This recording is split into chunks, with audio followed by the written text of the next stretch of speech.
My PTE Academy. These were the very first robots. They were characters in a play in the 1920s called Rossum's Universal Robots. And the play was written by a Czech writer called Karel Čapek.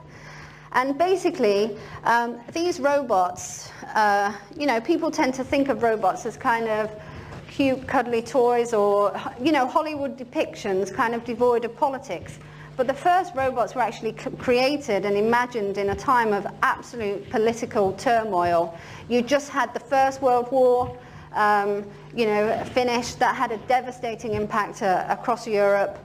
And so people were kind of reflecting on what does it mean to be human, what makes us human, those kind of questions. And this kind of context is what inspired Čapek to kind of write this play.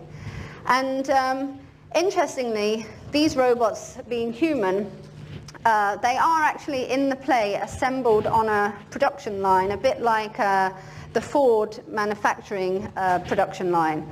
So even though they are human, they are assembled, and these robots are designed to labor, and that is their primary purpose in society.